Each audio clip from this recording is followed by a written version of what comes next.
Hi folks, I hope you're well. So, yeah, another video. This one is about basically, being led again by your soul. Or led again by the soul. Because again, the reality is, okay, I had to go to the pastor to tell the pastor that he needs to go to the father about banning people. He needs to tell Mrs. B also to go to the father for asking him to ban people.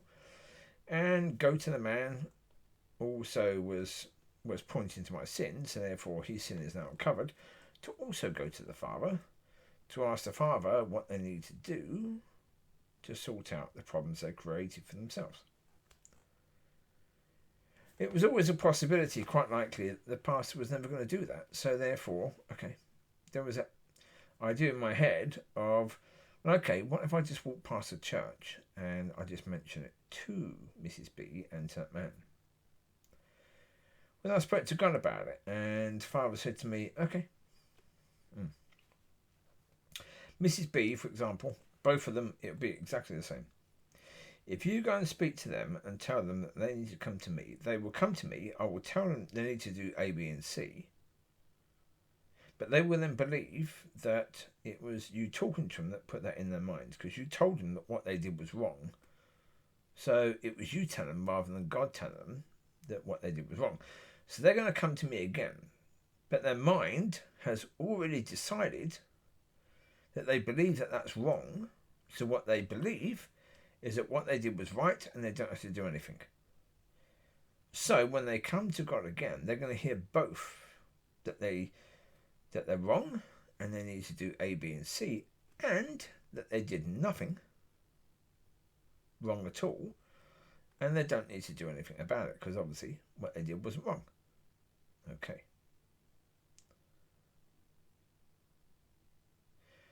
So therefore, yes. Therefore, we are in that situation. Well, they have two options. They go to God, and if they go to God, the Spirit responds to them and tells them. Or they receive to their spirit the answer from God. They don't like that answer.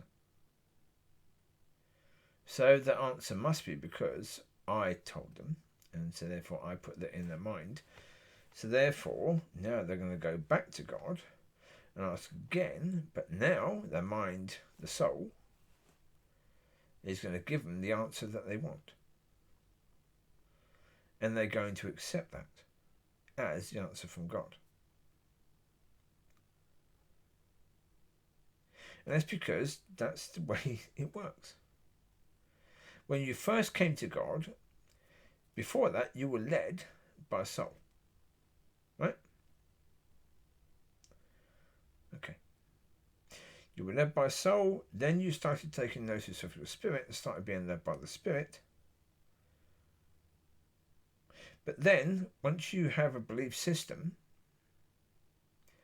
the spirit is no longer in control. For you to stick by one belief system, the soul now needs to be in control again, because what the soul is going to do, it's going to cement that and therefore attack anything and anyone that comes against that. Your spirit will never attack people for challenging what you say. Your spirit will rejoice. Do you know why your spirit will rejoice? Because it gives you a chance to have what you believe tested, and your spirit will love that. Your soul, on the other hand, will hate that. Your soul will get offended, because offended is based upon what? How you feel. How you feel about what's being said. That's soul. So therefore, you were soul, then spirit, now soul again.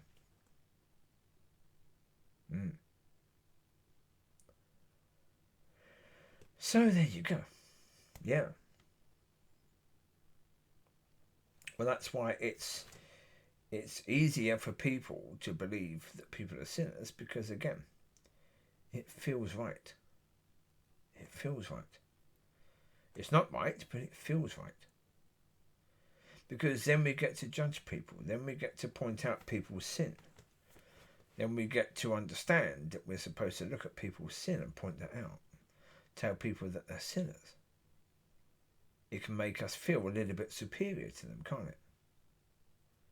We're a bit further along than you are. Well, hey. Do I ever feel superior to the people I'm talking to? No. I just feel bloody frustrated by the fact I'm talking to someone. I'm trying to help someone to receive something from God, and they are fighting me all the way to the point where I just have to walk away again from another person. It's just incredibly frustrating. I don't feel superior to these people in any way, shape or form. It's never that. I never feel anything in the way of superiority to these people. Do I know from the point of logic that, yeah, is it possible that I would know more than them? Yes. Right now, yes. Absolutely, yes. Although, again, do I know more than these people? On certain subjects, yes. But there's people that know more than me on other subjects. It's like, yeah. It's not about trying to be bigger than other people. It's about, as I said before, the reason why you put your hand down is you're not pointing to that person, you're trying to lift them up. The problem is people often think you're pointing to them because that's what they see. They see a hand or fingers coming down and they see you pointing rather than you're trying to lift them up. And it's easier because if you're led by soul, you go by feelings rather than by truth. The spirit leads you according to truth. The soul leads you according to feelings. And so therefore, yes, the spirit of a person will rejoice if what they believe is being challenged, whereas the soul of a person will, get very offended by that. How dare you question me? That's soul, that's not spirit. So there you go. There's still a chance for people to solve that and sort that out, but they have to go and go on about it. So you take care. God bless. Bye-bye.